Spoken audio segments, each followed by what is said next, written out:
Et salut à tous. Alors maintenant on va se poser, on va se faire le petit récap des sorties du mois de mai 2026 pour la licence Dragon Ball. Il y a des produits assez intéressants, il y a un produit que j'ai précommandé et que j'attends énormément, et je te propose qu'on se regarde ça ensemble tout de suite. Et donc on commence le mois de mai en grande pompe avec notamment le 8 mai, la sortie de l'Ichiban Kuji Chronicle of Goku avec énormément de lots. Donc on a le lot A de Kid Goku 11 cm de mémoire, le lot B de Bulma 21 cm Masterlize également, le lot C de Goku Namek 25 cm Masterlize, le lot D de Goku SSJ2 25 cm également, Masterlize toujours, Majin Vegeta Masterlize annoncé à 24 cm cette fois, le lot F de Goku Migate Masterlize également 25 cm, et l'autre Zarus of Vic 26 cm annoncé. Mais ça, j'ai une autre vidéo qui est tournée sur le sujet globalement, sur lesquels je vous invite à aller voir cette vidéo, puisque vous aurez les visuels des produits définitifs et pour vous faire un avis beaucoup plus conséquent. Et on arrive sur le 14 mai, Blood of Saiyan de Goku, 19 cm. Donc il faut savoir que Goten et Gohan sont sortis au mois d'avril, donc ils sont, comme vous le voyez sur la petite pancarte, pour la plupart des magasins sold out, puisque avec Goten on avait le logo Dragon Ball Z qui a très bien fonctionné au Japon. Donc on est sur la dernière figurine du trio représentant le Goku Kamehameha père-fils contre Broly, très intéressant. On a un Goku qui a l'air plutôt bien modélisé, même chose que finalement les autres produits. On a un Skull qui est pas mauvais, mais qui est très fade en termes de nuances. On le voit, il n'y a pas de nuance au niveau des muscles, au niveau du corps, au niveau du doggy, ça reste très fade. On le voit encore mieux ici, l'échelle est bien respectée, le produit correspond avec les autres produits, mais c'est moins dérangeant sur un Goten d'avoir ce manque de nuances là que sur un Goku sur lequel le produit est beaucoup plus grand à 19 cm annoncé. On sera légèrement un peu plus grand, comme d'habitude. Voilà pour ce trio Blood of Saiyan. Donc nous sommes sur le 3e volume de l'édition jeunesse du retour des WCF. Donc on a Puer, Yamcha, Bulma, donc entre guillemets au long, transformé en Bulma. Également Yamcha avec la scène iconique, et encore un Goku. Donc on est sur des WCF, donc entre 6,5 cm et 8,5 cm en général. Ça sort le 14 mai. Et c'est plutôt sympathique. Je sais que cette transformation là de Oolong et également la Yamcha avec les gros yeux, on les a eu de mémoire en archive Dragon Ball, en Ichiban Kuji, et à l'heure actuelle elles valent une blinde. Donc si vous souhaitez le 3e volume des WCF édition jeunesse, ça sort le 14 mai au Japon et ça sera dispo sur Japanco le jour J de la sortie. Voilà. D'ailleurs vous avez les petits codes promotionnels juste ici si vous le souhaitez. Nouveau produit, donc là on est sur une réplique de la capsule Corp numéro 1. Donc en fait c'est une réplique lampe, c'est à dire qu'elle s'allume à l'intérieur au niveau de l'hologramme entre guillemets, si on peut dire. Il y a une lumière qui s'allume qui représente la silhouette de Bulma. C'est très marrant, très sympathique. À voir dans la réalisation, est-ce que le produit est plutôt qualitatif ou non. 17 cm annoncé en longueur, plutôt intéressant. Et on arrive enfin sur un produit qui intéressera énormément de monde et sur lesquels, vu qu'on a eu la grandisse qui a été annoncée beaucoup plus tard de Broly, peut-être que celle-ci elle ferait peut-être pas l'unanimité. Néanmoins, pour une figurine de Game Center, je trouve ça génial. On est sur la GX Materia de Broly, 22 cm annoncée, ça sort le 19 mai. Ces photos proviennent d'une ancienne Yum Festa, ce qui veut dire que le prototype n'a pas été dévoilé depuis, ce qui veut dire que c'est un ancien sculpte. Néanmoins, on peut voir que le produit est assez intéressant, donc j'imagine que Varrock est encore au sculpte. On a les dégâts sur le torse de Broly, on a le HS qui est vraiment fantastique, les cheveux sont bien travaillés, on a des effets de déchirure un peu partout sur la tenue, la main et le regard c'est vraiment Broly, j'adore.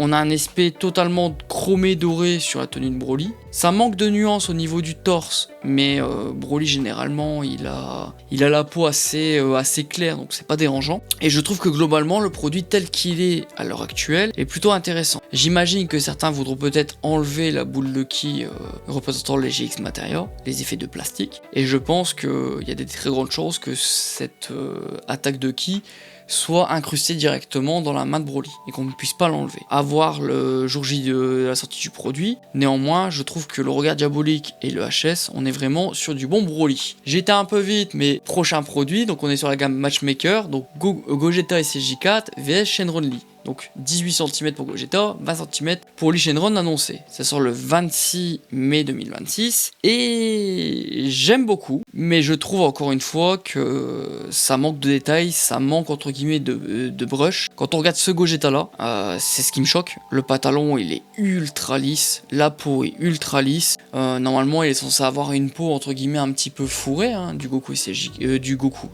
dans la transformation SSJ4 pardon. Et je trouve que c'est plutôt fade, c'est plutôt lisse. Les cheveux, on n'a pas de dégradé non plus. Un petit peu de bordeaux dans les cheveux, ça aurait été bien. Le Lee Shenron, il est impeccable, il sort du bain.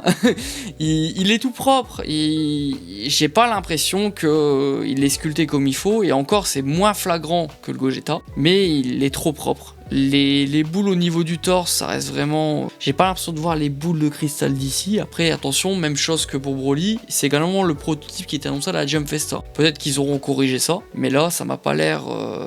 C'est pas envieux. Et en plus, pour une gamme Matchmaker, on revient toujours sur la même chose, on va avoir des socles noirs. Des socles noirs un petit peu... pas terrible, donc la tige est un peu translucide noir, mais ça donne pas très envie. On a un effet laqué sur le Lee Shenron. Je dois avoir une autre photo, voilà, l'un en face de l'autre. Je sais pas, surtout que de mémoire, on a quand même eu des Ichiban Kuji sur ces deux personnages-là. Donc pour ceux qui veulent deux personnages en matchmaker chez eux pour des films de Game Center, ok. Ceux qui sont fans de Dragon Ball GT, ok. Mais est-ce que ça justifie de les avoir à la maison en ayant un produit si fade que ça, sans nuance, sans dégradé, sans... Quand même mitigé, à la limite le Lee Shenron passe. Voilà pour ces produits-ci. On est également sur le volume 2 qui vient d'être annoncé des SH Figurate Miniature Collection volume 2. Donc ce sont des mini gachapons qui doivent faire de mémoire 4 cm, sur lesquels, 5 pardon, c'est écrit sur le visuel, 5 cm, sur lesquels on peut ouvrir le produit, enlever le produit et normalement s'en servir. Techniquement parlant, c'est plutôt des petits gachapons qu'on garde en collection ou pour montrer ça dans sa collection. Il faut savoir que les Japonais raffolent de ça, mais à une puissance de dingue. C'est-à-dire que le volume 1 s'est vendu à une vitesse comme pas possible. Et les Japonais adorent ça et aiment bien compléter ce set-là. Donc je pense que ça va très bien fonctionner. Et on n'a pas de date précise pour savoir quand ça sort dans le mois de mai, mais ça sort au mois de mai. Dernier produit, non des moindres également, on n'aura pas la date exacte de sortie. On est sur la Real McCoy de Goku sur sa moto version militaire, que je trouve incroyable. Donc je vous montrais l'illustration Akira Toyama qui a servi de référence à Mega House finalement pour créer cette figurine. Je trouve ça fantastique.